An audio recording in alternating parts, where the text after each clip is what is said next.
Welcome back to the Deep Dive. Today, we are strapping in for quite a ride, looking at a really unusual career path. I mean, one that's been consistently successful somehow across like 2 decades and maybe half a dozen different media platforms. And it's all built on this foundation of 2 people who just happen to look exactly alike. So our mission today, based on all these sources you've gathered, is to really unpack the vast, multifaceted career of Randy and Jason Sklar. Identical twin comedians, actors, everything. They're kind of the ultimate case study in finding a super specific niche, right? That spot they call the intersection of sports, comedy, and indie rock. We're going to try and map out how they move pretty seamlessly, it seems, from like 90s sitcoms and stand-up all the way to guest spots on shows like Better Call Saul, and building this whole podcast empire along the way. It's fascinating, isn't it? It's not just the sheer amount of stuff they've done, the breadth of it all.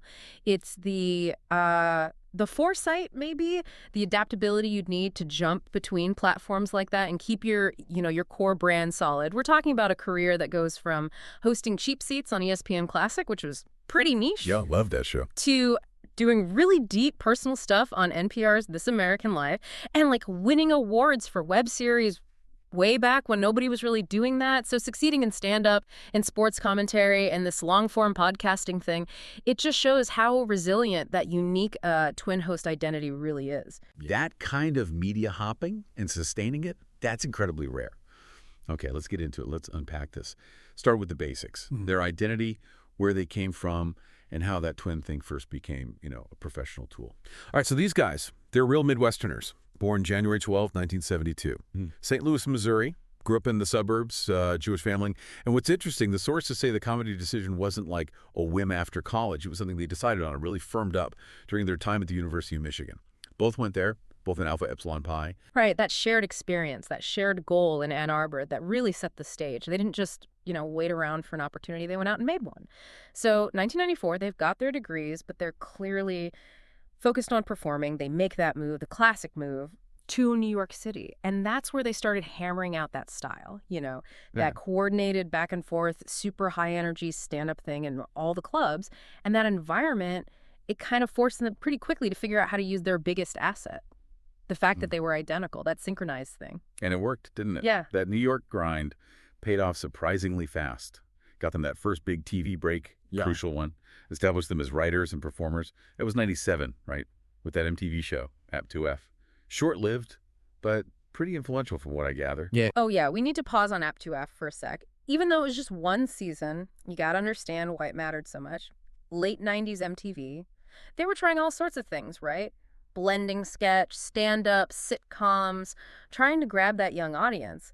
App 2F gave young comics this huge national stage, and for the Sklars, starring in it, writing for it, it let them show off their writing chops and that twin dynamic all at once. It wasn't just a break. It was like a national audition tape that said, hey, these guys are a package deal, and they're smart, they're funny, they get it. That makes sense. That early exposure kind of moved them beyond just being, oh, look, twins, made them into something casting directors could actually use. And when you look at their acting roles, that twin status is often right there at the center, sometimes taken to like really wild extremes. Exactly. Casting directors saw the shortcut, the narrative shorthand they offered. Like the most memorable early example, maybe the weirdest, is when they played conjoined characters. Think about the Oblongs, that animated show. They did 8 episodes as Biff and Chip Oblong. Wait, conjoined twins? Yeah, playing conjoined characters instantly gives you this level of like physical comedy and weird relationship stuff that's hard to get any other way. And they did it again, didn't they, in live action on Grey's Anatomy. Peter and Jake Weitzman. That's the one. One episode, but super memorable. It's a casting choice that's inherently specific, memorable, physically demanding, plays right into that weird kind of synergistic humor they have. But it wasn't always about being literally attached, right? They could use that twin dynamic in other ways. No, definitely not always attached. They're great in those recurring duo roles where they're basically 2 halves of the same personality coin. Perfect example, Better Call Saul. Season 3, they run that music shop, ABQ in Tune. Oh, those guys, yeah, they were brilliant. When Jimmy's suspended trying to make commercials. Exactly. And the humor comes from their specific energy, right? Slightly aloof, perfectly in sync, these kind of quirky small business owners. Yeah, that was great casting. And it keeps happening. The sources show this dynamic is still getting used today in big comedies. They popped up as Kobe and Bran on What We Do in the Shadows in 2022. Right. And they're going to be Ryan and Brian on Night Court in 2025. So whether it's an obscure music shop in Albuquerque or dealing with vampires on Staten Island, their identity as the twins, this like stable, built-in comedic unit, that's the key thing for casting. Gives you immediate visual clarity, relational dynamics. Very few other actors can just bring that. And I think that energy, that synchronized delivery, that rapid-fire thing, they honed in acting and sketch, that feels like the perfect training ground for what came next, right? The whole sports commentary world. That's absolutely spot on. That quick-witted back and forth, practice over years of stand-up and sketch, it translated perfectly into the rhythm, the demanding pace of sports media. Okay, so this is where it gets really interesting, I think, where they carved out that signature niche, that brand identity that's lasted, this like deep dive into merging comedy and sports. Yeah, the commitment to it is pretty remarkable. And it found its like perfect TV home with cheap seats, ran 2004 to 2006 on ESPN Classic. 4 seasons, became this huge cult hit, and the premise was so simple but strategically brilliant. They played these fake ESPN research assistants. Right, down in the archives. Exactly. And their job was just to provide this rapid-fire, funny commentary on the weirdest, sometimes the most obscure historical sports moments from ESPN's massive library, you know, the stuff gathering dust. He was definitely must-see TD for a certain type of sports fan. Yeah. The kind who appreciated the absurdity of it all. But let's dig into the structure for a minute, because this connects them to something bigger in comedy history. Yeah. Your sources are clear. Cheap Seats basically lifted its format directly from Mystery Science Theater 3000. Right? Oh, explicitly. Yeah. They took that whole riffing on bad media framework and just applied it wholesale to old sports highlights, bloopers, weird forgotten games. The MST3K connection is huge. It really is. And the beauty of it was how it sort of legitimized sports fandom as a topic for smart comedy. They weren't just laughing at a bad game. They were analyzing the inherent weirdness of it all, the human failings captured on tape. And the tone was key. It was super enthusiastic, like they genuinely loved the stuff, deeply knowledgeable, but also totally irreverent. The pacing was just relentless, perfect for their twin dynamic, setting up jokes, spiking them, finishing each other's sentences. Total sync. Yeah, that was basically the practice field, the high-speed training for all their later podcast work, that rapid-fire riffing. And the ultimate validation, the seal of approval, came from the MST3K guys themselves, didn't it? It absolutely did. They didn't just approve, they kind of formalized it. Season 2 opener of Cheap Seats, the original MST3K characters Mike Nelson, Crow T. Robot, Tom Servo showed up in silhouette. Oh. Yeah, making fun of the Sklar's own host segments. And the sources point out this is actually a pretty big deal in comedy history. It was the only time those specific characters and actors, Mike Nelson, Bill Corbett, Kevin Murphy, appeared together as the MST3K cast after the original show got canceled. Wow. It's like getting knighted by comedy royalty. Pretty much. Confirmed they'd mastered the format, earned the right to, you know, carry that torch. Incredible. Okay, so beyond ESPN Classic, their sports media footprint is also really tied up with Jim Rome, right? Yeah. That whole connection, the Jim Rome cinematic universe, as you called it. Yeah. That connection was vital. It gave them consistent, high-volume stage time, basically, which you need to keep your comedy sharp. They were constantly filling in as guest hosts on his syndicated radio show, first Premier Radio, then CBS Radio. Think about that, stepping into that intense, hot-take radio environment day after day and holding that audience. It's a totally different skill than scripted TV. And Randy specifically was on Rome's ESPN TV show, Jim Rome is Burning, a lot, right? As a forum guest. Numerous times, yeah. That constant visibility on all of Rome's platforms really cemented them in the minds of sports fans as these reliable, sharp, funny voices commenting on sports absurdity. And it all kind of culminated with that recurring segment they had on Rome on Showtime called Sklar'd for Life. Sklar'd for Life, perfect name. And that segment was basically just roasting the craziest sports-adjacent stories of the month. Exactly. Rome would tee up like the 6 to 8 weirdest stories, sports screw-ups, arrests, viral clips, weird photos, and the brothers would just go to town on them, skewer them with that signature energy. Showtime gave them that premium cable visibility, too. Right. Put them in front of a, you know, maybe a slightly more sophisticated sports audience. Reinforce that brand. Mm-hmm. The go-to comedians for analyzing sports culture's weird side.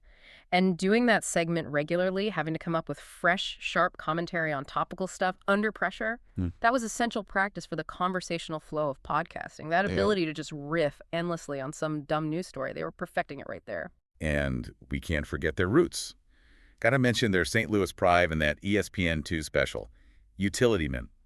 the quest for Cooperstown. Oh yeah, Utility Man. That special perfectly captures their whole thing, doesn't it? Their hometown pride, their deep knowledge of niche sports history, and their stand-up sensibility, all rolled into one. Yeah. It was this, like, funny but genuinely passionate attempt to argue for Jose Oquendo, the Cardinals' utility player, to get into the Baseball Hall of Fame. Only they would do that. Exactly. It's the perfect niche comedy subject. They weren't making fun of the Hall of Fame. They were celebrating this obscure player that only true hardcore fans would even know, let alone champion. That mix of championing something, celebrating it, but also critiquing it with humor. Yeah. It built this brand that felt really authentic to fans, I think. It wasn't just jokes about sports. It was comedy from die-hard, knowledgeable fans. Totally. And all this work, this high-volume, rapid-fire riffing practice, it just set them up perfectly for that next big media shift, podcasting.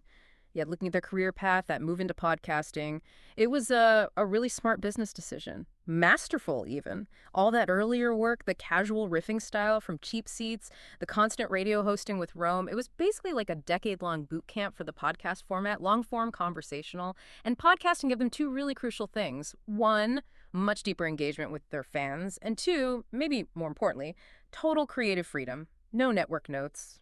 You know. And that strategic move led straight to their big one, their flagship show, Sklarbro Country. Yeah. August 2010, right? On Earwolf, which was pretty cutting edge back then. Ran strong until 2017. They were definitely early adopters. Yeah. And they defined the show so specifically, the intersection of sports, comedy, and indie rock. That specificity is so key. It wasn't just a comedy podcast. It was aimed squarely at this, like, culturally savvy listener, someone who might care about the NFL playoffs and the new Spoon album. And that niche, it actually attracted a pretty mainstream audience, but still felt authentic to their core fans. You see it in the guest list, right? Spanned comedy and sports. Yeah, huge names. John Hamm, Terrell Owens, Rich Eisen. Patton Oswalt, Adam Carolla, Diablo Cody, even Richard Simmons. Wow, Richard Simmons. That's a get. Right, and the quality was recognized.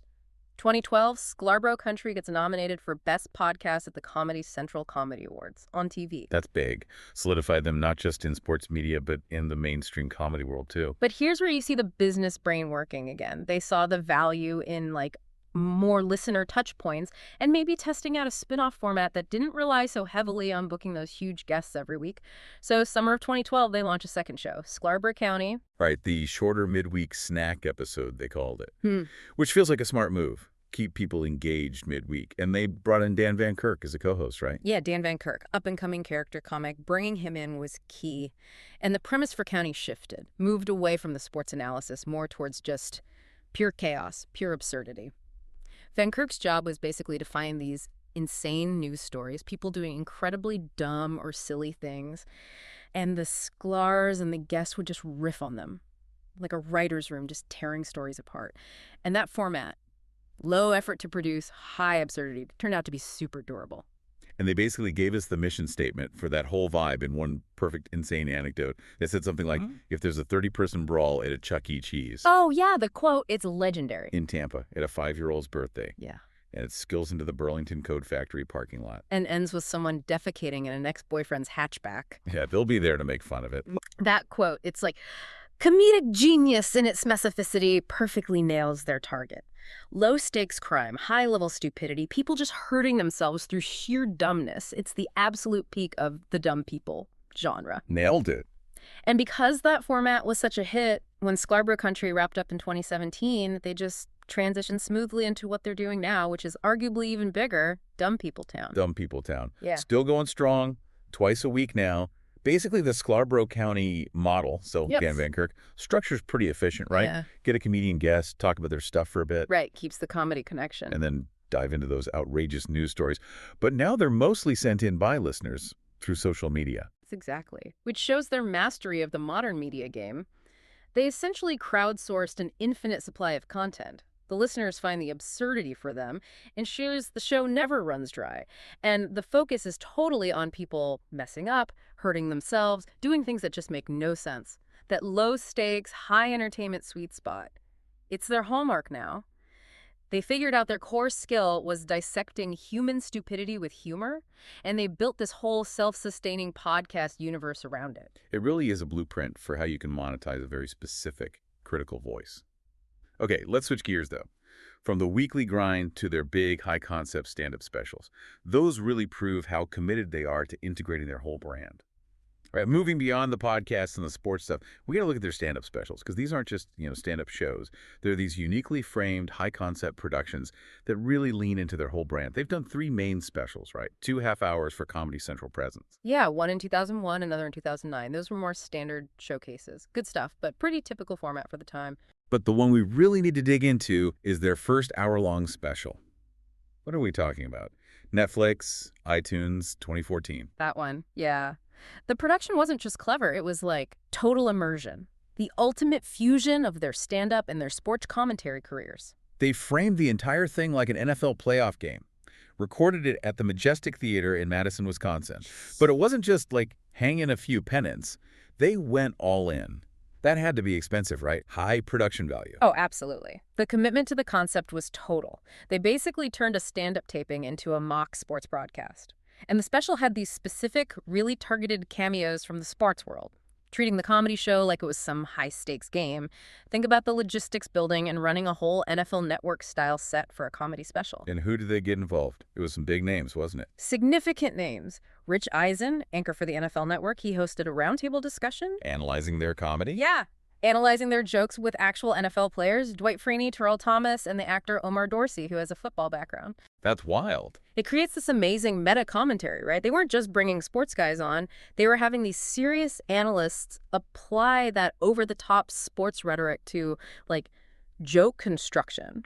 Plus, they had sideline reporter Bonnie Bernstein doing pre- and post-show interviews with the brothers. The whole special had a pregame show, halftime report, post-game analysis, featuring this very specific, recognizable sportscast. That level of concept, that framing, you just don't see that in stand-up specials. It's totally unique. It guaranteed the special wasn't just about their jokes. It was about their entire brand. Cemented them as the voices where sports and comedy meet. Absolutely. Now, okay, sharp turn here, just to show the incredible range they have. We need to talk about their time on the History Channel and then that really unexpected NPR piece. 2012, they hosted United States of America on History. Right, the by-the-numbers show. Mixed stats about the U.S. with stunts and comedy bits. That required a different gear, right? More informational host than just comedian. Totally. They had to be factual, engaging, but still funny. And yeah, it only ran one season, went on indefinite hiatus, but it showed they could handle that host role, mixing smarts, timing, and genuine curiosity. Skills you need outside pure comedy. But then the NPR thing, This American Life, that feels like the most unexpected, maybe the most vulnerable thing they've done. Definitely the opposite end of the spectrum from Dumb People Town or Cheap Seats. This was serious audio journalism. The episode was called Sklar Brothers.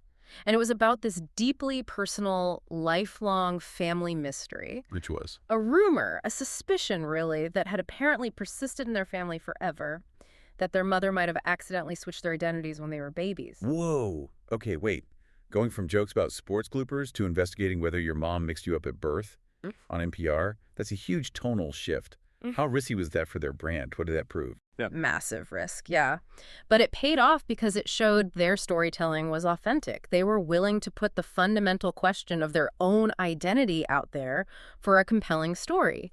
Showed they weren't just joke machines. They were like genuine explorers of the human condition, even when it involved their own mom maybe messing up big time. And they actually found an answer. Scientifically. They did. They hunted down the records, got an expert to compare their actual baby footprints from the hospital with their adult feet. Yeah. And the verdict was no mix-up. They were who they thought they were. It's this really sweet, very specific piece of audio that confirms their place and just adds this whole other dimension to what they do. Amazing story. Yeah. Okay, one last thing just to round out the picture of them trying basically everything. Their brief dip into reality TV competition. 2021, they auditioned for America's Got Talent, season 16. How'd that go? Well, their comedy act got them through the first audition round, proved they could still win over even tough judges like Simon Cowell probably. But they didn't get invited back for the quarterfinals. Still, just showing up there.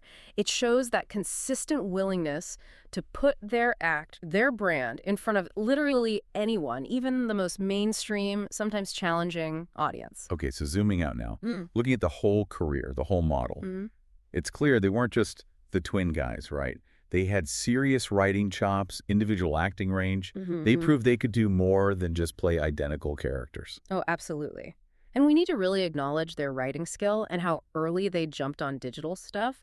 They co-wrote with Nick Kroll way back. And those two Streamy award-winning web series are really important context. Back on Tops, produced by Michael Eisner's company Vu Guru, won multiple Streamies. Back then, early 2010s, that showed they were succeeding in web video way before podcasting blew up for everyone. Signaled that adaptability years ahead of the curve. They also wrote that series, Held Up, starring Caitlin Olsen. That digital success proves they were always looking for the next platform. But the acting roles, too, they show they can work separately. Jason was on Curb Your Enthusiasm solo, right? Yeah, yep. And beyond that, they've got credits, together and apart, all over the place. CSI, Law & Order, Entourage. And maybe most memorably, they were the DJs in that classic It's Always Sunny in Philadelphia episode. The gang dances their asses off. Oh, yeah. They were great in that. They're just reliable, versatile character actors. They can land a joke perfectly, whether they're working together or on their own. And their legacy, it's also captured on albums, right? A pretty decent discography that tracks their stand-up over the years. Yeah, that catalog shows their longevity, their consistent output. It goes from Pop in the Hood, back in 2004, then Sklar Maps in 2007, Hendersons and Daughters in 2011, then the big one, What Are We Talking About in 2014, and the most recent one, Hipster Ghosts in 2018. That steady output feeds their touring, shows that underneath all the media hopping, there's still that traditional stand-up work ethic driving things. And shifting to a couple of personal details, which often find their way into the comedy, right? Both married, 2 kids each, and their spouses are pretty accomplished, too. Yeah, Randy's married to Amy Sklar. She's a well-known interior designer, was on HGTV's Design Star. And Jason's married to Jessica Zucker. She's a fertility therapist who got a lot of recognition for creating these really sensitive, much-knitted pregnancy loss cards. So those personal lives, they provide this endless source of rich material about marriage, parenting, just modern life, which then gets filtered through their unique comedic perspective. Keeps the observational stuff fresh, grounded in real experience. Okay, let's wrap this section with 2 specific anecdotes that just perfectly capture their, meta-awareness and their absolute willingness to throw even their own family under the comedic bus. Okay. First, that prophetic, totally self-aware moment on After Midnight in 2025. This just shows how they're always thinking about how information works now.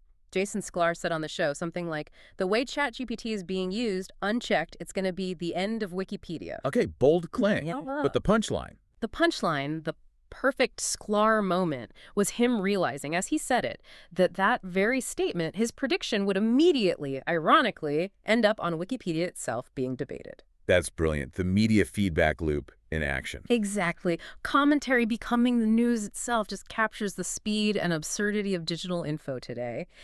And speaking of unforgettable information, and maybe the most brutal moment in their recorded history, we have to talk about the legendary Mother's Day episode of At Midnight. Oh, God, this one. They brought their mom, Annette, on the show, put her right in the hot seat. Yep. And she was asked, point blank, on national television, pick your favorite son, Randy or Jason. No. Yes. And the sources, the clips, they're very clear. Annette, their mom, chose Randy. Right. And apparently did it without any hesitation. Just boom, Randy, brutal, hilariously honest, totally unscripted maternal preference broadcast to the world. It perfectly shows how far they'll go, mining even potentially painful family dynamics for a laugh. That really does kind of sum it all up. Okay, so bringing it all together. Yeah, their contribution really is creating this model for how to have a long, resilient career.